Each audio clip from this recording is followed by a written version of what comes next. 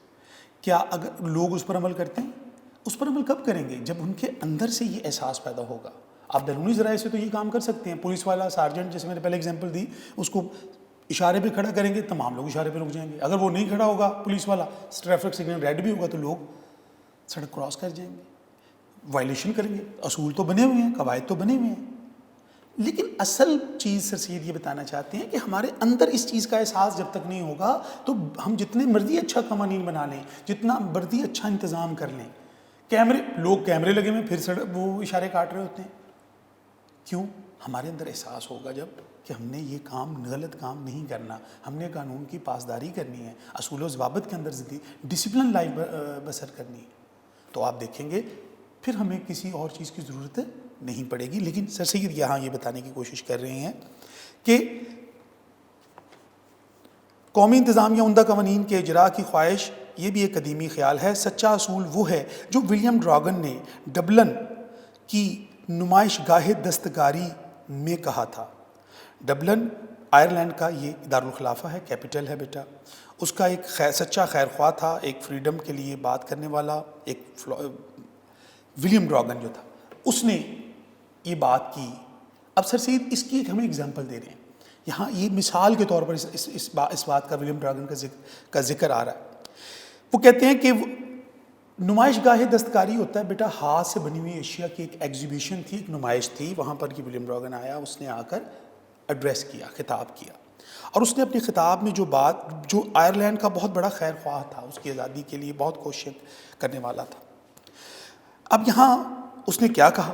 سر سید نے یہاں اس کو کوڈ کیا ہے بطور ریفرنس، اس کو مثال کے طور پر یہاں اپنی اوپر والی بات سمجھانے کے لیے یہاں کوڈ کیا ہے. وہ کہتے ہیں کہ اس نے کیا کہا ولیم کہتا ہے کہ جس وقت میں آزادی کا لفظ سنتا ہوں اس وقت مجھ کو میرا ملک اور میرے شہر کے باشندے یاد آتے ہیں۔ ہم اپنی آزادی کے لیے بہت سی باتیں سنتے آئے ہیں، مگر میرے دل میں بہت ہی مضبوط یقین ہے، پختہ یقین ہے کہ ہماری محنت، ہماری آزادی ہمارے اوپر منحصر ہے۔ یعنی آزادی کا انحصار ہماری محنت پر اور ہماری ذات پر ڈیپینڈ کرتا ہے۔ بیرونی انتظام، بیرونی کاوشیں اس چیز کی بنیاد پر نہیں کرتا۔ یعنی کسی بھی قوم کے اندر، کسی بھی افراد معاشرہ کے اندر، کسی بھی فرد کے اندر جب سچی محنت اور آزادی کا جذبہ بیدار ہوتا ہے تو دنیا کی تاریخ میں دیکھیں وہ قومیں جنہوں نے آزادی حاصل کی ہے، ہم نے بھی تو آزادی حاصل کی ہے، ایک لگن کے ساتھ، ایک جذبے کے ساتھ، ایک محنت کے ساتھ، ولولہ انگیز قیادت قائد اعظم رحمۃ اللہ علیہ کے ساتھ، اقبال کے خواب کی جو تعبیر کی ہے، کیا وہ محنت کے بغیر ممکن تھی؟ وہ قربانی دینے کے بغیر ممکن تھی؟ ایسا ممکن نہیں تھا۔ اور کیا انہوں نے اپنے موقف میں کبھی تبدیلی کی؟ نہیں کی۔ یہی بات ولیم بھی کہہ رہا ہے۔ وہ یہ کہہ رہا ہے کہ جب میں آزادی کا لفظ سنتا ہوں تو مجھے میرے وطن کے لوگ یاد آتے ہیں، اور وہ یہ اصول بتا رہا ہے کہ ہماری آزادی ہمارے اوپر منحصر ہے، اس کا آزادی کا انحصار ہماری ذات پر ہے، حالات پر نہیں ہے۔ حالات تو آزادی کے مخالف ہے، وہ تو ہمیں مقید رکھنا چاہتے ہیں، ہم نے اس میں سے اپنے لیے آزادی کی راہ ڈھونڈنی ہے۔ میں یقین کرتا ہوں کہ اگر ہم محنت کیے جائیں، مسلسل ایفرٹ کیا جائے اور اپنی قوتوں کو ٹھیک طور پر استعمال کریں، قوتوں، صلاحیتوں کو، ابیلٹیز کو، تو اس سے زیادہ ہم کو کوئی موقع یا آئندہ کی قوی ہوتا ہے مضبوط، طاقتور توقع اپنی بہتری کے لیے نہیں ہے۔ یعنی اگر ہم صحیح طور پر اپنی صلاحیتوں کو استعمال کریں اور محنت مسلسل کرتے رہیں تو کیا ہوگا؟ اس سے زیادہ مضبوط اور ہمارے لیے کوئی امید نہیں ہے کہ ہم اپنے مقصد میں کامیاب ہو جائیں، اور وہ مقصد اگر آزادی ہے، ترقی ہے، خوشحالی ہے، یہ سارے اصول اس چیز پر بیس کرتے ہیں۔ تو یہاں پر ولیم کہتے ہیں کہ استقلال اور محنت کامیابی کا بڑا ذریعہ ہے۔ استقلال اور محنت، استقلال ہوتی ہے ڈٹرمنیشن، ثابت قدمی، مستقل مزاجی، کہ آپ ایک چیز پر ثابت قدم ہو جائیں، ڈٹ جائیں، اور کامیابی کا انحصار ہماری ڈٹرمنیشن پہ ہوتا ہے۔ یعنی محنت بھی کرنی ہے اور پھر مسلسل کرنی ہے، یہ نہیں ایک دن محنت کی اگلے دن آرام شروع کر دیا۔ اس کے لیے مسلسل ایفرٹ کرتے رہیں۔ میں نے آپ سے پچھلے دنوں بات کی تھی کہ آپ بیٹا سٹارٹ کریں گے نا، شروع میں تھوڑا آہستہ غلطیاں بھی ہوں گی، لیکن آہستہ اس میں بہتری آئے گی۔ آپ کوئی بھی کام کرتے ہیں، آغاز کرتے ہیں، اس میں شروع میں دقتیں ہوتی ہیں۔ بچہ جب چلنا سیکھتا ہے تو اس سے چلا نہیں جاتا، کرالنگ کرتا ہے، پھر ایک دو قدم لیتا ہے، پھر وہ چلنا شروع کر دیتا ہے، لیکن وہ کوشش کرتا رہتا ہے، پھر ایک وقت آتا ہے وہ دوڑ بھاگ کرنا شروع ہو جاتا ہے۔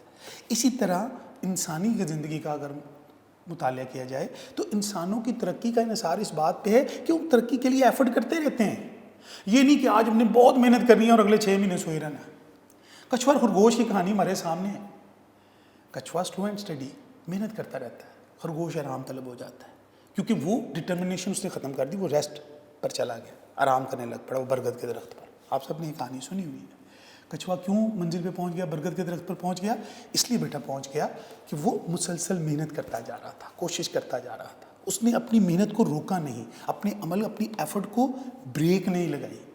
تو اس طرح جو انسان بھی انفرادی طور پر یا وہ کوئی قوم اجتماعی طور پر ایفرٹ کرتی رہتی ہے، محنت کرتی رہتی ہے اور ڈٹرمنیشن کے ساتھ، مستقل مزاجی کے ساتھ، تو وہ ترقی ضرور حاصل کرتی ہے۔ وہ جو مقصد حاصل کرنا چاہتی ہے وہ مقصد اس کو مل جاتا ہے۔ یہاں ولیم یہ بات سمجھانے کی کوشش کرتے ہیں۔ اگر ہم ایک دلی ولولے اور محنت سے کام کیے جائیں گے تو مجھے پورا یقین ہے کہ تھوڑے زمانے میں ہماری حالت ایک عمدہ قوم کی مانند آرام و خوشی اور آزادی کی ہو جائے گی۔ یعنی وہ دن دور نہیں ہے کہ ہم ایک خوشحال قوم بن جائیں گے، ہم ایک آزاد قوم بن جائیں گے۔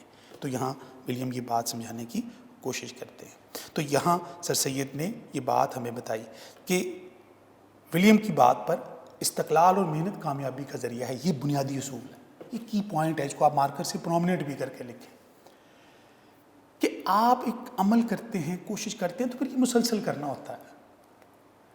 ایک دن ایکسرسائز کر لی پھر پورا مہینہ آرام کرنا سے صحت اچھی نہیں ہو سکتی۔ ایک دن بہت زیادہ آپ اچھا پھل کھائیں، گوشت کھائیں، سبزی کھائیں، اس کے بعد چھوڑ دیں، یہ نہیں ہو سکتا بیٹا کہ ہماری صحت بہت، یہ روزانہ ایک سیب روزانہ کھائیں، دودھ روزانہ ڈیلی بیس پہ کرنا پڑے گا، مستقل کرنا پڑے گا، اور جب تک انسان کی ہمت ہے اس نے اپنے لیے یہ کوششیں کرتے رہنا ہے. یہاں یہ بات کی گئی ہے.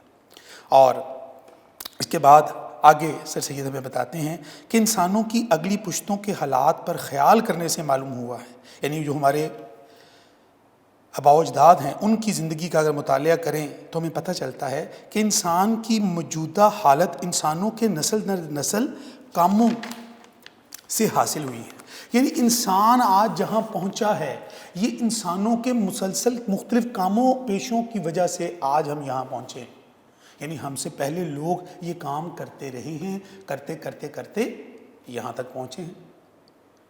آپ زمانہ قدیم میں چلے جائیے، قبل از مسیح سے چلے جائیے، وہاں سے لوگ کچھ نہ کچھ کر رہے ہیں. اللہ کے نبی کے دور میں آ جائیے، وہاں پہ لوگ کوئی نہ کوئی کام کر رہے ہیں. وقت گزرتا جا رہا ہے، انسان ترقی کرتا جا رہا ہے، اور آج اس موجودہ دور میں جو ہم پہنچے ہیں یہ اس پروسیس کا نتیجہ ہے. یہ ایک دن میں نہیں ہوا بیٹا، اس کے اوپر یہ صدیوں پر محیط ہے. انسانی تاریخ بڑی پرانی ہے.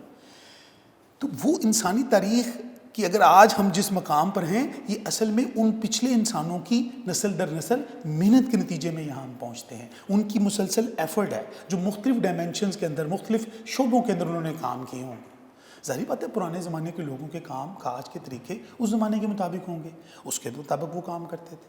دیکھو نا، اس زمانے میں لوگ ہاتھ سے کپڑا بنتے تھے، قالین بنتے تھے. اب مشینیں آ گئی ہیں تو وہ ہاتھ سے بنتے تھے، یہ اس کی وہ پرانی قسم ہے. آج مشینری ایجاد ہو گئی ہے، انسان نے سائنس اور ٹیکنالوجی سے مشینیں ایجاد کر لی ہیں، تو یہ بھی انسانی محنت کی بدولت ہی ہوا ہے نا. انسان نے اڑنا سیکھ لیا ہے، اس نے رائٹ برادران نے جہاز بنایا تھا. آج دنیا میں پوری ہوا میں جہاز اڑتے ہوئے نظر آتے ہیں. یہ ان کی gradually step by step, definitely وہ پرانا طریقہ کار تھا. آج جدید دور میں ہم آئی ٹی کے دور میں آ گئے ہیں، آج ہم نے بہت ترقی کر لی ہے، لیکن یہ وہ پچھلی ترقی سے جڑی ہوئی چیز ہے. اگر وہ یہ کام نہ کرتے تو آج ہم اس جگہ پر محنت کر کر نہ پہنچ پاتے. تو یہ نسل در نسل پروسیس ہے، اسٹیپ بائی اسٹیپ آپ یہاں آ جاتے ہیں، یہاں پہنچ جاتے. تو سر سید بتاتے ہیں کہ محنتی اور مستقل محنت. اب وہ کون لوگ ہیں جن کا سر سید ذکر کر رہے ہیں کہ محنتی، جو ہماری پچھلی جو زمانے کے لوگوں کا جن کا ذکر سر سید کرتے ہیں، وہ کہتے ہیں محنتی اور مستقل مزاج، محنت کرنے والے، زمینوں کے جوتنے والے، یعنی زمینوں پہ کام کرنے والے، کھیتی باڑی کسان وغیرہ، ہل چلانے والے، کانوں کو کھودنے والے، یعنی پہاڑوں کے اندر جو معدنیات ہیں اس کو نکالنے والے، ٹھیک ہے، نئی باتوں کی ایجاد کرنے والے، مختلف چیزوں کی ایجاد کرنے والے، انوینشنز کرنے والے، سائنسدان جیسے ہوتے ہیں، انجینئرز جیسے ہوتے ہیں، مخفی باتوں کو ڈھونڈنے والے، ریسرچ کرنے والے، تحقیق کرنے والے، کھوج لگانے والے، آلات جرثقیل سے کام لینے والے. آلات جرثقیل ہوتے ہیں بیٹا ہیوی، بڑی مشینری کو چلانے والے، اس سے کام لینے والے، ہر قسم کے پیشہ کرنے والوں. مختلف پیشے سے مراد مختلف کام ہیں. مثال کے طور پر ہنرمندوں، مختلف ہنرمند ہیں، مختلف لوگ مختلف کام کرتے ہیں. کوئی برتن کا کام کرتا ہے، کوئی لکڑی کا کام کرتا ہے، کوئی کپڑے کا درزی کپڑے سیتا ہے. مختلف لوگ مختلف ہنرمند ہیں. کوئی مکینکس کا کام کرتا ہے، چھوٹے چھوٹے کام اور بڑے بڑے کام. کوئی آئی ٹی کا کام کرتا ہے، کمپیوٹر کی ریپیئرنگ کرتا ہے، کوئی ایئر کنڈیشن کا کام کرتا ہے. یہ مختلف لوگ مختلف پیشے ہیں، ان کے مختلف کام کرتے ہیں. اس کے بعد وہ بات کرتے ہیں، اگزامپل دیتے ہیں جن لوگوں کا ذکر کر رہے ہیں سر سید. ان میں شاعر بھی ہیں جنہوں نے بہت سے لوگوں کے جذبات کو انسپائر کیا. حکیموں کا ذکر ہے جو علاج کرتے تھے لوگوں کا پرانے زمانوں میں، اور آج ترقی یافتہ حالت میں ہم کہاں طب میں پہنچے ہیں ان شعبوں کی ترقی کرتے کرتے. فلسفے کے ماہر، فلسفہ علم کی ایک شاخ ہے بیٹا. ملکی منتظموں، یعنی ملک کے ایڈمنسٹریٹر جو ادارے ہوتے ہیں اس کو کس طرح سے نظام کو چلاتے ہیں. تو انسان کی موجودہ ترقی کے حالات پر پہنچنے میں بڑی مدد دی ہے. یعنی انسان جو ترقی کر کے، سر سید نے جو کہا تھا کہ جو انسان کی جو موجودہ ترقی ہے یہ دراصل ہمارے پچھلے لوگوں کی مسلسل محنت کے نتیجے میں ہم یہاں پہنچے ہیں. یہ اس بات کی دلیل ہے کہ ان لوگوں نے جہاں تک ہمیں پہنچایا ان سب کا بہت بڑا رول ہے. اگر یہ لوگ محنت، مشقت اور ڈٹرمنیشن سے کام نہ کرتے تو آج انسانی ترقی اس مقام، اس نہج پر نہ پہنچتی. ایک نسل نے دوسری نسل کی محنت پر عمارت بنائی ہے. یعنی ایک شخص نے ایک چیز بنائی، اس نے ایک چیز کو یہاں تک پہنچایا، اگلی نسل آئی، اس نے اس کو ترقی یافتہ شکل دے کر اگلی نسلوں کو فارورڈ کر دیا، اگلی نسلوں کے پاس آ گئی. آپ پرانے زمانے میں دیکھ لیجئے، پچھلے وقتوں میں، چلے ہم ٹیلی ویژن ہی کی مثال لے لیں. ٹیلی ویژن ایک پرانی black and white television ہوا کرتا تھا، پکچر ٹیوبز والا، پھر اس کے اندر بہتری آئی، ترقی ہوئی، کلر ٹی وی آ گیا، پھر اور بہتری آئی تو LCD آ گئی، پھر اب اور ترقی ہوئی LED آ گئی. تو یہ کیا ہوا ہے؟ یہ ترقی تو ہے. ایک دور میں ایک چیز ایجاد ہوئی، دوسرے دور میں اس دور کے جو لوگ تھے انہوں نے اس پر محنت کی، اس کو اور ترقی یافتہ فارم میں لے لیا. اور آپ پرانا موبائل دیکھ لیجیے، آپ کا 3310 ہوتا تھا آپ کے لوگوں کے پاس، ایک اتنا بڑا پرانا پاکٹل کا موبائل ہوتا تھا. آج لوگوں کے پاس اسمارٹ فونز آ گئے ہیں، ایپل کے فونز آ گئے ہیں. یہ کیا ہے؟ یہ پچھلے لوگوں نے جو کام کیا، اگلی نسل نے اس پر مزید ایفرٹ کی، اس کو اور ترقی دے کر اس سے اگلی نسلوں کو منتقل کیا. اور آنے والے دنوں میں یہ ٹیکنالوجی اور ترقی کرے گی اور اگلی نسلوں تک منتقل ہو جائے گی. تو یہ ساری چیزیں، پہلے لوگ کلہاڑے سے درخت کاٹتے تھے، اب لوگوں کے پاس گرینڈر، وہ مشینز آ گئے ہیں، کٹرز آ گئے ہیں، جو ان سا مرضی درخت کاٹ لیں. پہلے زمین کو کھودنے کے لیے کدال چلانی پڑتی تھی، اب جناب ڈرل مشینز آ گئی ہیں کہ زمین پہ آپ پتھر توڑ لیں، سوراخ کر لیں. یعنی کتنی چیزوں کا فرق. یہ کیسے ہوا ہے؟ ایک زمانے میں ایک چیز ہو رہی تھی، اس کے بعد اگلی نسل آئی، اس نے اس پہ محنت کی. لیکن ڈپینڈ کرتا ہے بیٹا یہ پیچھے والوں نے ہمیں کیا چیز، کس حالت میں اگلی ایک چیز پہنچائی ہے. ہمارے پاس تو ہمیں تو یہ بھی معلوم نہیں تھا کہ ہتھوڑا بھی ہوتا ہے جس سے پتھر توڑا جا سکتا ہے. جس نے وہ چیز ہتھوڑا بنایا ہوگا، جس نے اس کو ہیمر کو استعمال کیا ہوگا، ہم نے اس کے بعد اس کے بارے میں سوچا، اگلی نسل نے اس پہ کام کیا، محنت کی، اس کی اور ترقی دے دی اس کو. پرانے زمانے کے جہاز دیکھ لیں، عرب دیکھیں، F-Thunder دیکھ لیں، F-17 دیکھ لیں، F-16 دیکھ لیجیے. تو فائٹر پلینز بھی دیکھیں پرانے زمانے کے اور آج کے زمانے. کیا ہے؟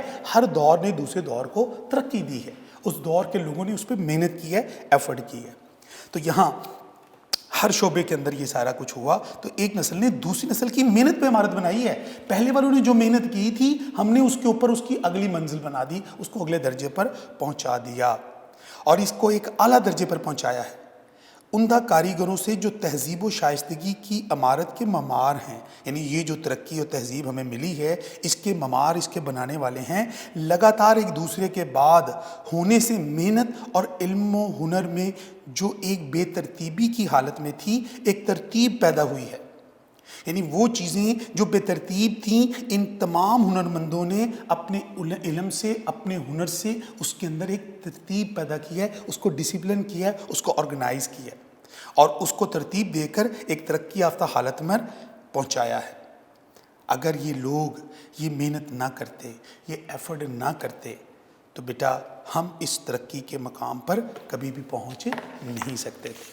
اس لیے یہاں تک پہنچنے میں بنیادی کردار ان تمام لوگوں کا، ان محنت کشوں کا، ان ہنرمندوں کا، ان شاعروں کا، ان فلسفیوں کا، ان منتظمین کا، ان تمام لوگوں کا، ان کسانوں کا، ان کی کاوش کے نتیجے میں ہم یہاں پہنچے ہیں اور ایک نظام ترتیب پایا ہے. اور آگے سر سید کہتے ہیں کہ رفتہ رفتہ نیچر کی گردش نے موجودہ نسل کو اس زرخیز اور بے بہا جائیداد کا وارث کیا ہے. یعنی موجودہ جو نسل ہے، یعنی ہم لوگ جو ہیں، ہم نے ہمارے پچھلے آباء و اجداد بزرگوں نے جو محنت کر کے جو انسانی زندگی کو ترقی دی ہے، جو انسان کو اس مقام پر پہنچا دیا ہے، وہ غاروں میں رہنے والا انسان آج ہواؤں میں اڑتا پھرتا ہے. اس مقام تک پہنچانے میں ہمیں جو مقام دیا ہے، ہمیں اس کا وارث بنا دیا ہے. وہ جو کچھ انہوں نے حاصل کیا تھا بیٹا، یہ ان کی محنت ہے. ہم نے اب دیکھنا ہے کہ جو کچھ ہمیں ملا ہے ورثے میں، جو چیز جو ترقی ہمارے تک پہنچی ہے، ہم نے اس کے اندر اپنا رول پلے کرنا ہے، اس کو اور ترقی دے کر آگے ٹرانسفر کرنا ہے، اگلی نسلوں کو ٹرانسفر کرنا ہے. انہوں نے جو کرنا تھا وہ کر گزرے. ان کے پاس جو علم آ گئی، جو ٹیکنیک، جو مہارتیں تھیں، اس کے ذریعے وہ یہاں تک پہنچے. تو انہوں نے اپنی مدد آپ کے اصول کو ذہن میں رکھا اور وہ ایفرٹ کرتے کرتے ہمیں یہاں تک پہنچایا اور ہم اس کے نیچرلی اس کے وارث بن گئے. یعنی ہمارا اس میں رول نہیں تھا، وہ ہمیں ورثے. دیکھیں پاکستان جن لوگوں نے بنایا ہے بیٹا، تو یہ انہوں نے ایفرٹ کیا ہے، خون بہایا ہے، جانیں دی ہیں، ہجرتیں کی ہیں. ہمیں تو یہ بنا بنایا مل گیا نا. ہم نے اس کو ترقی دینی ہے کہ کیا کرنا ہے، یہ ڈیپینڈ کرتا ہے ہم پر. یہ ایگزامپل دینے کے لیے، آپ کو صرف سمجھانے کے لیے کہہ رہا ہوں کہ اس چیز کو میرا بیٹا ذہن میں رکھیے. تو یہاں پر بیٹا سر سید آگے بتاتے ہیں، وہ کہتے ہیں جی کہ ہمارا اب تک کا جو بھی ٹیکنیک، جو ہنر، جو علم، جو ترقی، جو کچھ تھا، وہ نیچر کی گرج نے موجودہ نسل کو اس زرخیز اور بے بہا جائیداد کا وارث بنا دیا ہے. یہ ہمارے پرکھوں کی محنت کا نتیجہ تھا، جو ہمارے پرکھوں کی ہوشیاری اور محنت سے مہیا ہوئی تھی. ہمارے بزرگوں نے، پرکھوں کہتے ہیں ہمارے آباء و اجداد بڑے جو ہیں، ہماری پچھلی نسلیں جو ہیں، انہوں نے محنت کی، انہوں نے کوشش کی. یہ ان کی محنت کا نتیجہ ہے کہ ہم اس جائیداد کا وارث بن گئے ہیں. گھر اگر فرض کیجیے دادا جی نے بنایا تھا، میں نے نہیں بنایا. میرے والد نے بنایا تھا، انہوں نے بنا کر مجھے دے دیا، یعنی میرے پاس آ گیا، اب اس کا مالک ان کی اولاد بن گئی ہے، یہ بتانے کی بات ہے۔ تو اس طرح ہمارے بزرگوں نے جو محنت کی، جس شعبے میں بھی کی، اس کے ہم وارث بن گئے۔ اس لیے اچھا وہ دولت انہوں نے سارا کچھ کر کے ہمیں اس لیے نہیں دی تھی، محنت سے مہیا ہوئی تھی، وہ جائیداد ہم کو اس لیے نہیں دی گئی تھی کہ ہم صرف مثل مار سرے گنج، یعنی خزانے پر بیٹھا ہوا سانپ، خزانے کے اوپر کنڈلی مار کر بیٹھا ہوا سانپ بن کر بیٹھ جائیں۔ مثل مار سرے گنج، گنج کہتے ہیں بیٹا خزانے کو، اس کی حفاظت ہی کیا کریں، بلکہ ہم کو اس لیے دی گئی تھی، یعنی ہم نے اس لیے نہیں دی تھی، ہمارے بزرگوں نے وہ علم، وہ جائیداد، وہ سب کچھ، ساری ترقی اس لیے نہیں ہمارے پاس ٹرانسفر کی تھی کہ ہم اس پر خزانے کے سانپ کی طرح بن کر بیٹھ جائیں۔ خزانے پہ بیٹھا ہوا سانپ بیٹا کیا کرتا ہے؟ وہ سونے اور زیورات پر بیٹھ جاتا ہے، اس کو کوئی فائدہ نہیں ہوتا، اب وہ کسی کو ہاتھ بھی نہیں لگانے دیتا۔ سر سید نے یہ مثال میں دی ہے کہ ہم نے اس بے بہا محنت کے نتیجے میں جو پرکھوں کی جائیداد ہے، جو کچھ ہمیں ورثے میں علم، سائنس، جو کچھ بھی ہمیں ملا ہے، جو اسٹیٹ ملی ہے، جو کچھ ملا ہے، اس پر ہم نے خزانے کا سام بن کر نہیں بیٹھنا، بلکہ ہم کو اس لیے دی ہے کہ ہم اس کو ترقی دیں، اور ترقی یافتہ حالت میں آئندہ نسلوں کے لیے چھوڑ جائیں۔ کل جب ہم جائیں تو ہم اپنی نسل کے لیے کچھ نہ کچھ بنا کر گئے ہوں، کچھ نہ کچھ اس کے لیے ایفرٹ کر کے گئے ہوں۔ مگر افسوس، 100,000 افسوس، صد کہتے ہیں بیٹا 100 کو، 100,000 مرتبہ سر سید کہتے ہیں افسوس ہے کہ ہماری قوم نے ان پرکھوں کی چھوڑی ہوئی جائیداد کو بھی گرا دیا۔ بر صغیر کے اندر مسلمانوں کی ایک وسیع حکومت تھی، مسلمانوں کی ترقی تھی، مسلمانوں کا دور دورہ تھا، انگریزوں نے آ کے انہیں غلام کر لیا، ان پر ظلم و ستم کے پہاڑ ڈھائے گئے، ان کو باہر سے آنے والوں نے لوٹا۔ تو یہ ایک ترقی یافتہ قوم جو تھی، جو یہاں آزاد قوم، جو یہاں کے حاکم تھے، وہ محکوم بن گئے۔ بہادر شاہ ظفر کے ساتھ کیا کیا؟ اس کو قلعے میں قید کیا گیا، شہزادوں کے سر قلم کیے گئے، کتنی مثالیں، کیا ہوا؟ اور وہ ساری اسٹیٹ جو ہماری ہوا کرتی تھی، جس کو ہم ترقی دے کر اگلی نسلوں کو منتقل کرنا تھا، وہ ساری ہم سے چھن گئی۔ بتانے کا یہ اگزامپل سبق سے جڑی ہوئی نہیں ہے، یہ آپ کو صرف سمجھانے کے لیے بیٹا کہ دیکھو ایک اتنی بڑی وسیع سلطنت ہو، وہ ہم سے چھن جائے، اتنے بڑے علم کے خزانے ہوں، اتنا کچھ ہو ہمارے پاس، اتنی بڑی بڑی ہمارے لوگوں کی محنتوں کے نتیجے میں ہمیں یہاں تک پہنچے ہو اور ہم گوا دیں، یہ بنیادی چیز ہے۔ سر سید یہاں یہ بتا رہے ہیں کہ ہم نے اس علم کو، اس ترقی کو، اس جائیداد، جو کچھ ہمارے آباء و اجداد نے ہمیں دیا ہے، جو ہمیں وراثت میں مل گیا ہے، اس کو ترقی دینی تھی اور اگلی نسلوں تک پہنچانا تھا، ہر شعبے میں۔ جس طرح پرانے وقتوں میں ہر شعبے میں ترقی ہوتے ہوئے یہاں تک پہنچی تھی، اسی طرح یہاں سے ترقی ہوتے ہوئے اگلی نسلوں کو منتقل ہونی تھی۔ لیکن ہم نے 100,000 افسوس کہ ہماری قوم نے ان پرکھوں کہتے ہیں ہمارے بزرگ بڑے آباء و اجداد جو ہیں، کی چھوڑی ہوئی جائیداد کو بھی گرا دیا، ہم اس کو سنبھال نہیں سکے اور ایک محکوم قوم بن کر یہاں پر زندگی بسر کرنا شروع کر دی۔ یعنی یہاں سر سید کا موقف بھی یہی ہے کہ ہم کتنے بیٹا دیکھیے، سر سید نے وہ سارا 1857 کے حالات دیکھے ہیں کہ مسلمانوں کی کیا حالت تھی، قومی زبان کی ختم کری جا رہی تھی، نوکریوں کے دروازے ان پر بند تھے، یہ ایک محکوم سے بدتر قوم کی زندگی بسر کر رہے تھے، اور معاشی اور اقتصادی طور پر مسلمان بالکل زوال کا شکار تھے۔ تو سر سید نے مسلمانوں کی اس زوال کو اپنی نظروں سے دیکھا ہے اور اپنی آنکھوں سے دیکھتے ہوئے اس کی بات کی۔ تو انہوں نے جب یہ ساری چیزیں دیکھیں تو وہ چاہتے یہ تھے، ان کے دل میں یہ احساس تھا کہ میں کسی طرح اپنی قوم کو اس طرف راغب کروں کہ وہ دوبارہ ترقی کیسے حاصل کرے۔ تو یہ ساری باتیں کرنے کا مقصد، ان کے لکھنے کا مقصد یہ ہے کہ وہ یہ چاہتے ہیں کہ بر صغیر کے لوگ، یہاں کے لوگ یا مسلمان بالخصوص ہم لوگ بھی اس میں شامل ہیں۔ دیکھیے اتنے برس پہلے جو مضمون لکھا ہے، لگتا ہے آج کے دور کے لیے لکھا ہے۔ تو یہاں سر سید یہاں یہ بات کرتے ہیں کہ ہم نے اس کو ترقی یافتہ حالت میں اگلی نسلوں تک منتقل کرنا تھا۔ تو آگے وہ کہتے ہیں کہ اس بات کو ہم نے ذہن میں رکھنا بیٹا کہ یہ دکھ کی بات ہے، یہ افسوس کی بات ہے کہ ہم اس کو سنبھال نہیں پائے، اس ترقی کو اس کو ترقی کیا دینی تھی، اس کو سنبھالا نہیں۔ کیوں؟ کہ ہم دوسروں پہ ڈپینڈ کرنے لگ پڑے، انفرادی طور پر بھی ہم زوال کا شکار ہوئے اور اجتماعی طور پر بھی ہم زوال کا شکار ہوئے، کیونکہ افراد کے ہاتھوں میں ہے اقوام کی تقدیر، ہر فرد ہے ملت کے مقدر کا ستارہ، ہر شخص نے اپنا کردار ادا کرنا ہے، جیسے ہمارے آباء و اجداد نے کیا۔ ہمارے جتنے بھی علمی کتابیں ہیں بیٹا، جو کچھ دیکھیے جتنا وہ کیا اقبال نے کہا تھا، جو ہمارے آباء و اجداد کی جو کتابیں ہیں، جب آپ یورپ میں اقبال کہتے ہیں میں ان کو دیکھتا ہوں تو میرا دل خون کے آنسو ہوتا ہے. تو یہ وہ لوگ یہاں سے علم کے سارے خزانے لے گئے ہیں، وہ ہمارے آباء و اجداد کی محنت سے وہ مزید ترقیاں حاصل کر رہے ہیں، اور ہم نے ان پرکھوں کی جداد کو کبھی سنبھالا ہی نہیں، اس کو دیکھا ہی نہیں ہے ہم نے، بلکہ اس کو بھی بیچ کھایا ہے. یعنی ہم نے اس کی صحیح معنوں میں ترقی نہیں دی اس کو. کیوں نہیں دی؟ کہ ہم اس کے اوپر محنت نہیں کی. کیوں ترقی نہیں دے سکے؟ کیوں اگلی نسلوں کو ہم ترقی یافتہ حالت میں نہیں پہنچا سکے؟ اس لیے کہ ہم نے اس کے لیے ایفرٹ نہیں کی ہوئی. اگر ہم یہ کرتے تو آج یہ پرکھوں کی جداد اور ترقی یافتہ حالت میں ہوتی، ہمارا انحصار ہوتا دوسری قوموں کے اوپر ہونے کی بجائے ہم خود پہ انحصار کرتے، تو ہم ایک بہترین قوم بن کر دنیا کے سامنے آتے. تو انشاءاللہ بیٹا اس حصے کو ہم نے آج ڈسکس کیا. نیکسٹ فیز میں ہم بیٹا دوسرا اس کا پارٹ ڈسکس کریں گے انشاءاللہ. اگلے لیکچر میں آپ سے ملاقات ہوگی. مجھے بڑی امید ہے کہ آپ سب لوگ اپنے اپنے گھروں میں اپنی فیملی کے ساتھ بحفاظت ہوں گے. انشاءاللہ العزیز آپ سے نیکسٹ لیکچر میں ملاقات ہوگی. یہاں تک جو چیزیں ہم نے پڑھی ان کو دیکھیے، تیار کیجئے انشاءاللہ. اللہ حافظ.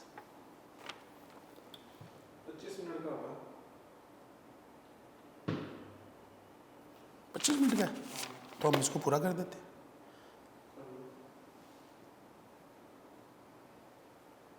اچھا میں آپ کا ہاتھ ہلا، میں اشارہ سمجھاؤں؟ نہیں وہ آپ بیٹھے ہوئے تھے نا. آپ وہی اشارہ مجھے کر دیتے یار.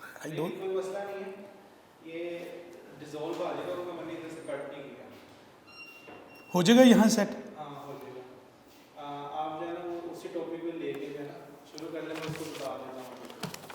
ابھی بتا دیں یار، وہ تو بعد میں پھر وہ غلط ہو جائے. جی پلیز پلیز. میں آپ کو نا اشارہ کروں گا 5 منٹ میں، ادھر ادھر دیتی ہے 5 منٹ، ٹھیک ہے؟ ٹھیک ہے اس کے بعد پھر آپ نے چلیے.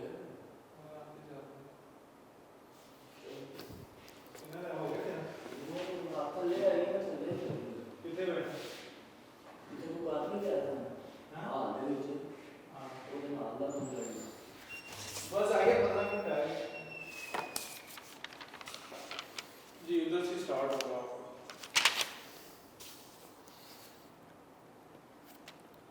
اگر ایک کام اور بھی کر سکتے ہیں، یہ پورے 25 منٹ کا ہوگا یا 30 منٹ کا بن جائے گا؟ پورے 25 منٹ کا. 25 سے کم بنے گا، زیادہ نہیں بن سکتا. 24 منٹ کا بن جائے، 30 منٹ کا بن جائے،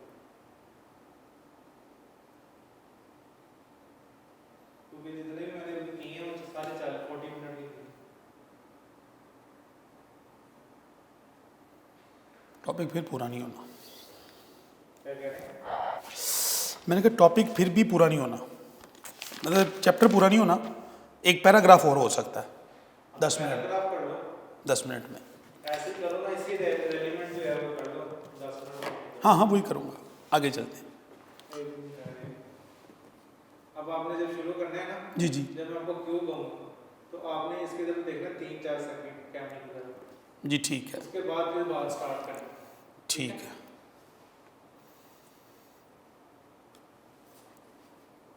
اسٹینڈ بائی. کیوں پیج نمبر 8 پر بیٹا کیمرے کی طرف 4 سیکنڈ دیکھنا ہے. اس کے بعد سٹارٹ کرنا. Stand by. کیوں نیکسٹ پیراگراف میں سر سید کہتے ہیں ایک نہایت عاجز و مسکین غریب آدمی، جو عاجز ہو، غریب ہو، کوئی بہت بڑا حکمران، کوئی بادشاہ نہ ہو، ایک عام آدمی ہو، جو آدمی جو اپنے ساتھیوں کو محنت اور پرہیزگاری اور بے لگاؤ ایمانداری کی نظیر دکھاتا ہے. نظیر ہوتی ہے مثال. اس شخص کے اس زمانے میں اور آئندہ زمانے میں اس کے ملک، اس کی قوم کی بھلائی پر بہت بڑا اثر پیدا ہوتا ہے. یعنی یہاں سے سید نے انفرادی سطح پر ایک شخص کی مثال دی کہ ہمارا جب یہاں کے لوگوں میں جو غریب طبقہ ہے، غریب ایک شخص ہے، اس نے مثال دی. وہ سر سید کی ذات ہو سکتی ہے، وہ کوئی اگزامپل ہو سکتی ہے، ماڈل کے طور پہ ایک کریکٹر کو پیش کر رہے ہیں سر سید. سر سید یہ کہہ رہے ہیں کہ ایک انتہائی عاجز، مجبور شخص ہو، عاجز ہو، غریب ہو، وہ شخص کیا کرے انفرادی طور پر، وہ اپنے ساتھیوں کو، جو اس کے ارد گرد لوگ رہتے ہیں، اس کے قریبی لوگ جو ہیں، ان کو محنت اور پرہیزگاری، محنتی ہونا دکھائے کہ وہ ہارڈ ورکر ہے، محنت ہے. لوگ اس کو جب بھی دیکھیں وہ محنت کرتا ہو، کوئی نہ کوئی کام کرتا ہو، بے شک وہ غریب ہو، مزدور ہو، کسی بھی شعبے سے زندگی سے اس کا تعلق ہو، وہ محنت کرتا ہو، وہ ایفرٹ کرتا ہو. اور پرہیزگاری یعنی چیزوں سے پرہیز. کن چیزوں کی پرہیزگاری؟ برائیوں سے پرہیز کرتا ہو، اس کا اخلاق اچھا ہو، اس کے رویے مثبت ہوں. ان کو کیا کرے؟ ان کو اچھا جو پرہیزگاری اور بے لگاؤ ایمانداری کی نظیر دکھاتا ہو. ایسا ایماندار شخص ہو، آنسٹ ہو، جو کام کرے اس میں ایمانداری ہو. یہ جب وہ لوگوں کے سامنے یہ عمل کرتا ہے تو لوگ اس کو دیکھتے ہیں، اور اس کو دیکھنے سے کیا ہوتا ہے؟ باقی لوگوں پر اس کے اس اچھے کریکٹر کا، اس اچھے رویے کا، اس کردار کا اثر پڑتا ہے.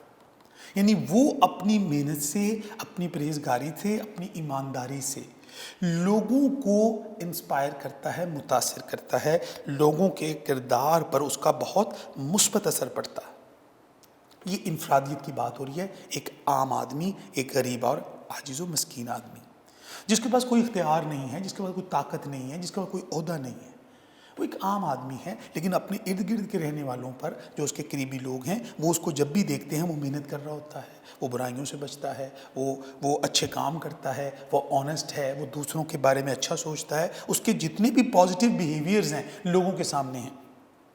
آئندہ نسلوں کے لیے اس زمانے میں، اور آئندہ نسلوں کے لیے اس کے ملک اور اس کی قوم کی بھلائی پر بہت بڑا اثر پڑے گا، کیونکہ اس کی زندگی کا طریقہ اور اس کا چال چلن گو معلوم نہیں ہوتا، مگر شخصوں کی زندگی میں خفیہ پھیل جاتا ہے اور آئندہ نسل کے لیے ایک عمدہ نظیر بن جاتا ہے، آئندہ نسل کے لیے ایک بہترین مثال بن جاتا ہے.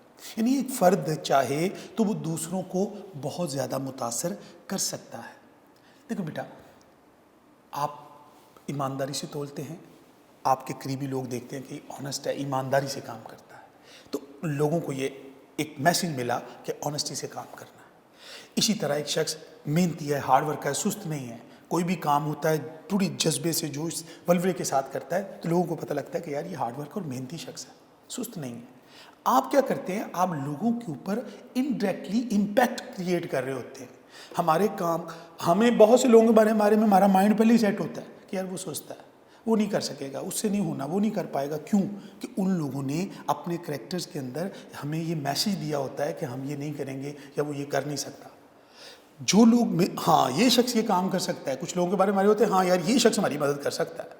ہمیں کوئی مشکل پڑتی ہے نا تو ہمیں اپنا وہ دوست یاد آتا ہے جو ہم سے سوال نہیں کرتا، جو ہمارے ساتھ مشکل میں چل پڑتا ہے. ہمارے مائنڈ میں ہوتی ہے یہ باتیں. تو اسی طرح یہ ذہن میں رکھیے، اگر کوئی شخص ہے جس کے کریکٹرسٹکس اچھے ہیں، اس کے طور طریقے اچھے ہیں. سر سید نے یہ بات تو کہی تھی کہ عمدہ چال چلن جو ہے نا وہ بڑی بنیادی چیز ہے. قومی زندگی کی ترقی کا انحصار انفرادی چال چلن پر ہے. تو یہاں پہ سر سید انفرادی کریکٹرز کی بات کر رہے ہیں کہ ایک آدمی جو عام آدمی ہے، ایک غریب اور مسکین آدمی ہے، لیکن وہ اپنے کریکٹرز کی ایگزامپلز دوسروں کے سامنے سیٹ کرتا ہے، دوسرے لوگوں کو وہ متاثر کرتا ہے، دوسروں پر اس کا اثر پڑنا شروع ہو جاتا ہے. لوگ اس کے کردار سے فائدہ اٹھاتے ہیں، لوگ اس کے کردار سے سیکھتے ہیں، لوگ اس کے کردار کو دیکھ کر اس کے اثرات ان پر مرتب ہوتے ہیں. بظاہر ہمیں وہ نظر نہیں آتے، بظاہر وہ کوئی لکھی ہوئی باتیں نہیں ہوتی، بس اس کی زندگی ہمارے سامنے سے گزرتی ہے. ہم اس کو جب بھی دیکھتے ہیں پازیٹیو اینگل سے اس کا کردار ہمارے سامنے ہوتا ہے، اور اس کا اثر بھی اس کے ارد گرد کے لوگوں پہ پڑتا ہے. دیکھیں، میں پہلے بھی بچے اکثر یہ باتیں اسٹوڈنٹ کو یہ بتاتا ہوں کہ بیٹا یہ یاد رکھیے، کسان کا بیٹا کھیتی باڑی سیکھنے کے لیے پرانے وقتوں میں کہیں جاتا نہیں تھا، اپنے باپ کو جس طرح کام کرتے ہوئے دیکھتا تھا اس کو دیکھ کر سیکھ جاتا تھا. موچی کا بیٹا جوتے مرمت کرنا باپ کو دیکھ کر سیکھ جاتا تھا. اس کا مطلب ہے کہ کسی شخص کا امپیکٹ، اس کے کام کرنے کا طریقہ دوسرے لوگ اس کو لرن کر لیتے ہیں، اس کو سیکھ لیتے ہیں. آپ جھوٹ بولتے ہیں تو لوگ جھوٹ سیکھنا شروع کر دیں گے، آپ سچ بولنا شروع کریں گے دوسروں کو سچ بولنے کا اثر پڑے گا. تو یہاں سر سید ہمیں یہ سمجھا رہے ہیں کہ ایک شخصی چال چلن کتنا اہمیت کا حامل ہے جو دوسرے لوگوں کو متاثر کرتا ہے. اور یہاں سر سید کا کہنا کا مطلب یہ ہے کہ خفیہ آہستہ آہستہ لوگوں کی شخصیت میں اس کا کردار پھیلنا شروع ہو جاتا ہے. ہر روز کے یہ تجربے سے یہ بات معلوم ہوئی ہے. ہر روز کے تجربے سے یہ بات معلوم ہوتی ہے کہ شخصی چال چلن میں یہ قوت ہے کہ وہ دوسرے کی زندگی اور برتاؤ اور چال چلن کو نہایت قوی اثر پیدا کرتا ہے، اور در حقیقت یہی ایک عمدہ عملی تعلیم ہے، پریکٹیکل تعلیم ہے، عملی تعلیم۔ تھیوری کی بات اور ہوتی ہے بیٹا، پریکٹیکل تعلیم۔ بیٹا 1,24,000 پیغمبر آئے ہیں تو کم و بیش الہامی کتابیں آئی ہیں۔ الہامی کتابیں کافی نہیں تھیں، انبیاء آئے، کیوں کہ وہ لوگوں کے سامنے اپنی زندگی کو بطور نمونہ پیش کریں، لوگ ان کی زندگی کو دیکھیں، ان سے سیکھیں اور اپنے کردار اور رویوں کو درست کر لیں۔ یہ شخصی چال چلن ہے۔ یہ بے شک تمہاری رسول کی زندگی بہترین نمونہ ہے۔ کیوں کہا گیا؟ اس لیے کہا گیا کہ اللہ تعالیٰ کے نبی کی زندگی کا امپیکٹ اس سوسائٹی پہ پڑے گا، اور وہ عرب معاشرہ جو جہالت کے اندھیروں میں ڈوبا ہوا تھا، آپ کے کردار کے زیر اثر وہ پورا معاشرہ بدل گیا۔ تو یہ اس لیے کہ ایک فرد کی زندگی دوسروں کو انسپائر کرتی ہے۔ استاد اپنے طالب علموں کو اچھے کریکٹر سکھاتا ہے، ماں باپ اپنے بچوں کو اچھی باتیں سکھاتے ہیں، ماں باپ کا کردار بچوں کی شخصیت کو متاثر کرتا ہے۔ تو یہ ذہن میں رکھیے، سر سید ہمیں یہ سمجھانا چاہتے ہیں کہ شخصی چال چلن بہت قوت والی چیز ہے، یہ عملی تعلیم دیتی ہے لوگوں کو، یہ عمل کے لیے تیار کرتی ہے۔ دنیا کے اندر جو عملی تربیت ہی اصل تربیت ہے بیٹا۔ نماز کا حکم ملتا ہے لیکن میرے نبی نے پڑھ کے بتائی، عمل کر کے دکھایا ہے۔ مشکلات آئی ہیں تو صبر کر کے دکھایا ہے، کیوں؟ تاکہ ہم سیکھ لیں کہ اگر ہم پر خدا نخواستہ کوئی ایسا وقت آئے، کوئی ایسا لمحہ آئے تو ہم اس کو کس طرح کریں۔ ہمارے سامنے ایک عملی مثال ہونی چاہیے۔ اسی طرح سر سید بھی یہاں یہ بات کر رہے ہیں کہ وہ لوگ جو ان کا کریکٹر چال چلن اچھا ہوتا ہے، اس کا اثر ان لوگوں کے اوپر بہت مضبوطی سے پڑتا ہے، اور یہی عملی تربیت ہے۔ تھیوری ایک حد تک اچھی چیز ہے جب تک اس کو پریکٹیکل، دنیا میں کوئی بیٹا چیز سائنس کا درجہ حاصل نہیں کر سکتی۔ تھیوری صرف سائنس نہیں ہوتی جب تک لیبارٹری میں اس کو پریکٹیکل نہ کر لیا جائے، یعنی اس چیز کو سائنس کا درجہ نہیں دیا جا سکتا۔ H2O پانی، ہائیڈروجن اور آکسیجن کی بات ہو رہی ہے، اگر یہ پانی ہے جی، جب تک لیبارٹری میں اس کو بنائیں گے نہیں، اس کو عملی طور پر نہیں کریں گے تو ہم اس کو سائنس کا درجہ نہیں دے سکتے کہ یہ پروو ہو جائے گا۔ تو پروف کے لیے ہمیں پریکٹیکل ہونا پڑتا ہے، پریکٹیکل اس کی ایگزامپل سیٹ کرنی پڑتی ہے۔ تو تھیوری کو جب تک عمل میں نہیں لائیں گے تب تک قوموں کی زندگی میں تبدیلی نہیں آ سکتی۔ دنیا میں بڑے سچ بولنا چاہیے، بڑی اچھی بات ہے، جھوٹ نہیں بولنا، چوری نہیں کرنی، بڑوں کا ادب کرنا ہے، ماں باپ کا احترام کرنا ہے، ساری اچھی باتیں ہیں۔ لیکن جب تک ہم اپنے لوگوں کے اندر اس چیز کا احساس نہیں پیدا کریں گے کہ پریکٹیکلی بھی بیٹا ہم نے یہ کرنا ہے، تب تک ہمارے لوگوں میں، ہمارے معاشرے میں یہ اخلاقی ویلیوز پرموٹ نہیں ہو سکے۔ تو ضرورت کس چیز کی ہوتی ہے؟ شخصی چال چلن کو ترقی دینے کی، ایک فرد کی تربیت کرنے کی، جو کہ ماں باپ، اساتذہ، نظام تعلیم، سسٹم یہ کر رہا ہوتا ہے۔ اور اس کو کرنے کے لیے مضبوط کرنے سے کیا ہوتا ہے؟ اگلی لوگوں کے ارد گرد معاشرے پر اس کا اثر پڑتا ہے۔ دیکھیں بیٹا، ایک فرد اکیلا ہوتا ہے، جب بہت سے افراد مل جاتے ہیں تو ایک معاشرہ بنتا ہے، ایک قوم بنتی ہے۔ تو جب افراد کی خوبیاں جو ہوں گی وہ باقی لوگوں میں ٹرانسفر ہونا شروع ہو جائیں گی، افراد کی خامیاں جو ہوں گی باقی لوگوں میں خامیاں پیدا کرتی ہیں۔ ہم کہتے نہیں ہوتے کہ ایک مچھلی پورے تالاب کو گندا کر دیتی ہے۔ تو یہ ذہن میں رکھیے، جب اچھی چیزوں کو پروموٹ کریں گے تو لوگوں کے اندر اچھے رویے پروموٹ ہوں گے، اور اگر ہم بری چیزوں کو پروموٹ کریں گے تو لوگوں میں برے رویے پروموٹ ہوں گے۔ تو ضرورت اس چیز کی ہے، جیسے یہ سمجھانا چاہتے ہیں کہ ایک شخصی چال چلن جو ہوتا ہے، اور دنیا روز کا تجربہ یہ بتاتا ہے کہ شخصی چال چلن بہت طاقتور ہوتا ہے۔ ہم لوگوں کو دیکھ کر سیکھتے ہیں، ہم اس کو دیکھ کر سیکھتے ہیں، تو نتیجہ یہ نکلتا ہے، اس سے ہماری لرننگ ہو جاتی۔ تو اب آگے وہ کہتے ہیں کہ حقیقت میں ہی یہی ایک عمدہ عملی تعلیم ہے۔ یہ علم وہ علم ہے جو انسان کو انسان بناتا ہے، یہ علم وہ علم ہے جو انسان کو انسان بناتا ہے۔ اسی علم سے عمل، چال چلن، تعلیم نفسی، یعنی اپنی انسانوں کی خوبیوں کو جاننا، یعنی یہ وہ علم ہے، کون سا علم؟ جو پریکٹیکلی ہم کرتے ہیں، جو انسان کو انسان بناتا ہے۔ تھیوری نہیں، پریکٹیکل، عمدہ چال چلن لوگوں کی تربیت کرتا ہے۔ میں نماز پڑھوں گا، بچہ بھی دیکھے گا، وہ بھی میرے ساتھ نماز پڑھے گا، یہ عملی تربیت ہے۔ نماز کا طریقہ تو کتاب میں لکھا ہوا ہے، فرض کیجئے بچے نے پڑھ لیا لیکن غلطی کرے گا، لیکن جب وہ دیکھ لے گا، مشاہدہ کر لے گا تو اس کی پریکٹس اچھی ہو جائے گی۔ تو بتانے کا مقصد یہ ہے کہ یہ علم وہ علم ہے جو انسان کو انسان بناتا ہے، یعنی انسانی رویوں کو بہترین بناتا ہے، اور وہ بہترین رویے ایک بہترین معاشرہ اور ایک بہترین قوم کی تشکیل کا سبب بنتے ہیں۔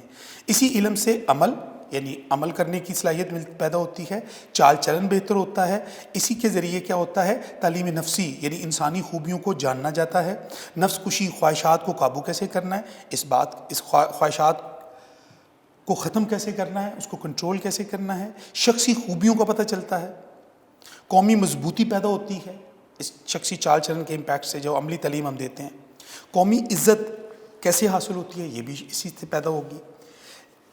یہی علم وہ علم ہے کہ جو انسان کو اپنے فرائض ادا کرنے اور دوسروں کے حقوق محفوظ رکھنے اور زندگی کے کاروبار کرنے اور اپنی عاقبت کو سنوارنے کے لائق بنا دیتا ہے۔ یعنی ہمیں یہی وہ علم ہے جو شخصی چال چلن ہے، جب دوسرے لوگوں پر اس کا اچھا اثر پڑتا ہے تو یہ ہمارے اپنے حقوق اور دوسروں کے فرائض ادا کرنے کے اہلیت پیدا کرتا ہے، اور اس کے ذریعے سے ہم یہ تمام جن خوبیوں کو بیٹا اوپر ذکر ہوا ہے یہ ساری کی ساری ان کے اندر اس قوم میں اس معاشرے میں پیدا ہو جاتی ہیں۔ اس تعلیم کو آدمی صرف کتابوں سے نہیں سیکھتا، اور نہ ہی تعلیم کے کسی درجے کی تحصیل علمی تحصیل سے حاصل ہوتی ہے۔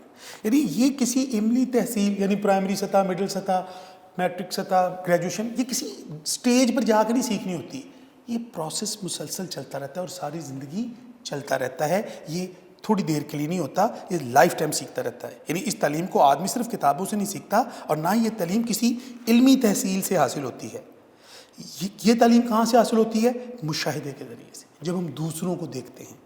مشاہدہ آدمی کی زندگی کو درست اور اس کے علم کو بعمل بنا دیتا ہے۔ یعنی آپ آبزرویشن، مشاہدہ کیا ہوتا ہے؟ آبزرو کرنا، دوسروں کو دیکھ کر سیکھنا۔ میں نے ابھی نماز کی مثال دی، کسان کی مثال دی، ہم دوسروں کو دیکھ کے سیکھتے ہیں، دوسروں کو دیکھتے ہیں، آبزرو کرتے ہیں، تو اس سے ہمارے اندر یہ بیہیویئر پیدا ہوتا ہے، ہم اس کو سیکھنا شروع کر دیتے ہیں، ہمیں سمجھ آتی ہے کہ یہ کس طرح کر سکتا ہے۔ ہم کتنی چیزیں دیکھتے ہیں اپنے موبائل پر، یوٹیوب پر کھانا بنانے کی ریسیپیز دیکھتے ہیں، مختلف چیزیں بنانے کی ٹیکنیکس دیکھتے ہیں، تو ہم اس سے سیکھ لیتے ہیں۔ وہ دیکھتے ہیں تو سیکھتے ہیں، اگر نہ دیکھیں، مشاہدہ نہ کریں تو ہم وہ سیکھنے میں ہمیں دقت ہوگی یا بڑی مشکل سے سیکھیں گے۔ تو یہاں پر یہ بات سر سید کر رہے ہیں کہ شخصی چال چلن اتنا طاقتور ہوتا ہے کہ دوسروں کی زندگیوں کو متاثر کرتا ہے، لوگ اس کو دیکھتے ہیں اور اس سے لرن کر لیتے ہیں، اور اس کے اندر ان کے رویوں میں بہتری آتی ہے، اور ایک فرد کا کریکٹر مضبوط ہوتا ہے، اس کی عزت بڑھتی ہے، اس کا مقام بڑھتا ہے، رفتہ رفتہ پوری قوم، پورا ملک دوسری قوموں کے سامنے قابل عزت اور قابل احترام بن جاتا ہے۔ اور یہ تبھی ممکن ہوتا ہے جب ہم مشاہدہ آبزرو کریں گے، اچھی چیزوں کو پروموٹ کریں گے۔ تو یہاں پر سر سید نے یہاں بات کی کہ یہ کسی درجے کی تحصیل کی جو بات ہے بیٹا، کہ کسی ایک درجے پر نہیں انسان جا کے سیکھتا کہ یہ پرائمری میں سیکھ لے گا، میٹرک میں نہیں سیکھے گا، یا بی اے میں جا کے سیکھے گا۔ یہ زندگی ہے، یہ لائف، ساری زندگی انسان سیکھتا رہے گا۔ ماں کی گود سے لے کر قبر کی گود تک علم حاصل کرو، اور وہ علم ہم دوسروں کو دیکھ کر سیکھتے ہیں۔ اور یہاں پر مشاہدہ آدمی کی زندگی کو درست اور اس کے علم کو باعمل کر دیتا ہے، یعنی اس کے برتاؤ میں کر دیتا ہے، یعنی اس کے استعمال میں آ جاتا ہے، وہ اس پر عمل کر سکتا ہے، آبزرو کرتا ہے، دیکھتا ہے، علم حاصل کرتا ہے اور اس کے مطابق عمل کر لیتا ہے۔ علم کی بنسبت عمل اور سوانح عمری کی بنسبت عمدہ چال چلن آدمی کو زیادہ تر معزز اور قابل ادب بنا دیتا ہے۔ کورس تو لفظ ہی سکھاتے ہیں، آدمی بناتے ہیں۔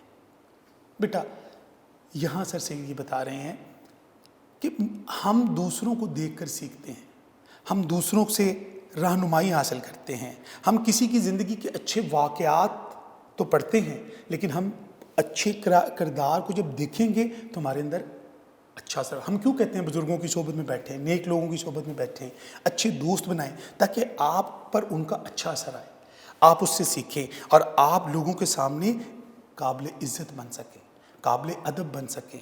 تو اس لیے عمدہ چال چلن، اچھے کریکٹرز، اچھے رویے، اچھا اخلاق، اچھے طور طریقے، اتنے طاقتور ہوتے ہیں کہ ہمیں پوری دنیا کے اندر قابل عزت بنا سکتے ہیں، ہمارے مقام ہمارے مرتبے میں اضافہ کر سکتے ہیں، ہم انفرادی ترقی بھی حاصل کر سکتے ہیں اور اجتماعی ترقی بھی حاصل کر سکتے ہیں۔ اس لیے ہمیں اپنی مدد آپ کرنی ہے تاکہ ہم ترقی حاصل کریں، دنیا کی نظروں میں بھی اپنی نظروں میں بھی۔ تو بیٹا یہ چیپٹر یہاں ختم ہوتا ہے، سر سید کے مقالات سر سید جلد پنجم، وہ کتاب جس سے یہ سبق ماخوذ ہے۔ یہاں تک بیٹا اس کے چھوٹے چھوٹے باقی انشاءاللہ ہم باقی اس کے شارٹ کویسچن آنسرز MCQs بنیں گے، اس کا خلاصہ لکھیے گا، اس کا سیاق و سباق تیار کیجئے گا، نوٹس آپ کے پاس ہیں، اس کے مطابق آپ اس کو لے کے چلیے۔ انشاءاللہ العزیز نیکسٹ لیکچر میں آپ سے دوبارہ ملاقات ہوگی۔ اللہ تعالیٰ آپ سب کو اپنی حفظ و امان میں رکھے۔ اللہ حافظ۔